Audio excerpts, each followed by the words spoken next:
This is Tyree Tinsley with Gladiator Beast deck profile. Here we go. Alright, this is the deck I topped with a few weeks ago at Richmond. Richmond reached on the top 8. Alright. Which is pretty pro for Tyree. It's like 300 people. But yeah, running for a few weeks. Alright, 3 Test Tigers, pretty stable in my opinion. 2 Akaris, pretty stable. 2100 beast deck when tag day. 2 Prisma, I run a Stratos build, so I figure 2 Prisma is pretty standard. Helps you like Zars more. Armageddon Knight for Gladiators. 2 Darius, again, when you run Prisma Stratos build, you run 2 Darius. Because you don't want to get this one guy bottomless, so you have none left. 2 Ekes, one of my favorite guys with the deck. Because once since they're graveyard, just tagging for this guy, get back your chariots, get back your bestiary, your Akaris. It just helps a whole lot when you're trying to set for plays, especially against gadgets and anything. Stratos, the +1 always helps. It's 1800 attack, so it's never bad. I can't really see the problem with it setting you back a turn, because you get that free +1 free. If you have a Test Tiger, and this guy is basically, good combo piece, especially getting a mirror. Bestiary staple, Radiari staple. Upon I really do like this guy in this format. Segator, a lot of people don't like this guy, but being able to potentially get that attack and go into Heraclinos is 2 game breaking. 1 Effect Veiler, protects you under Cold Wave, True Nade, or Trap Stun. If you're playing against a mirror, you go Effect Veiler, your Segator. And you're playing against X-Sabers, they're Bogart and the Breed Dragon under Cold Wave or Trap Stun. And it's versatile because you can also sync for it. I've synced for Mistworm a few times per game, so it's pretty versatile. And Mermillo, one of the other Glad Beast staple. Spells are 3 Book of Moons, pretty staple and Glad. Cold Wave, pretty staple, lets you go Gazaris and go into big plays. Reinforcement of the Army, again, search for your Prisma or Stratos. Dark Hole, again, staple, I don't know why you wouldn't play it. Giant True Nade, I actually like this card right now because I do play Call of the Haunted, so it combos well with this, as well as some other cards I play. Plus, sometimes Trap Stun doesn't help against those Book of Moon plays, so not all the time I want to have Trap Stun, because there's a few times where I be like Trap Stun, they Book of Moon, and I'm just sitting there crying because I can't get over that monster.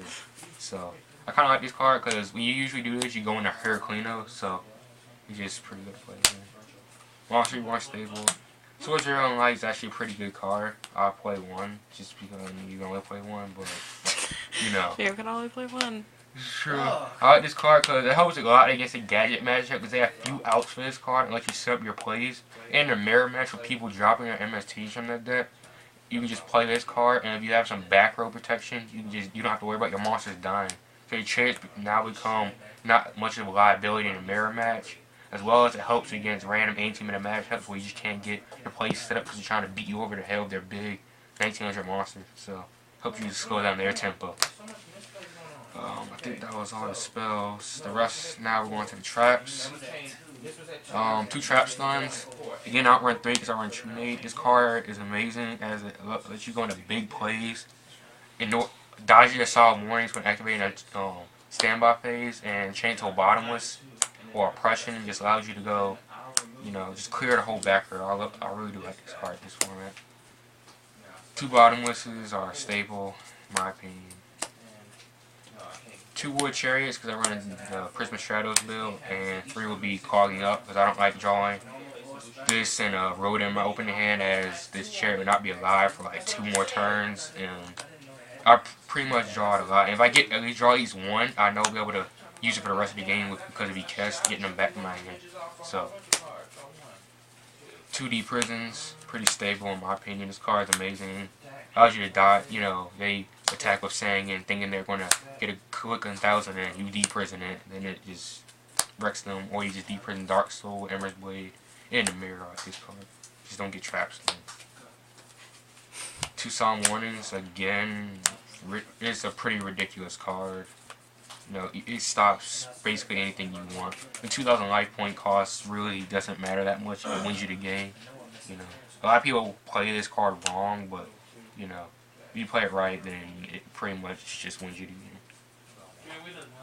Call a Haunted, I like this card in Glads for the reason of it allows you to break the tempo of your opponent by calling a Gazaris.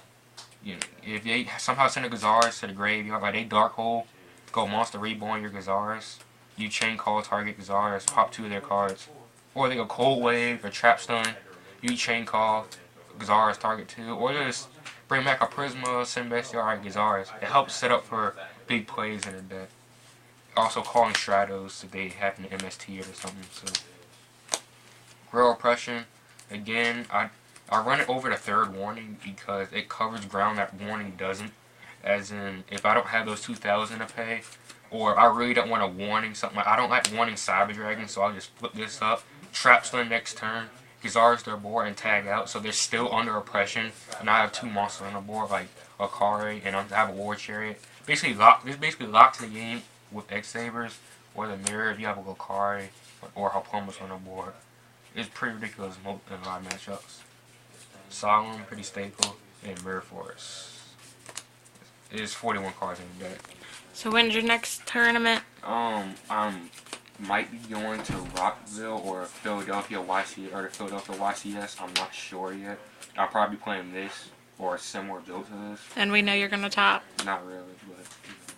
And that's Tyree Tinsley with Gladiator Beast. Alright.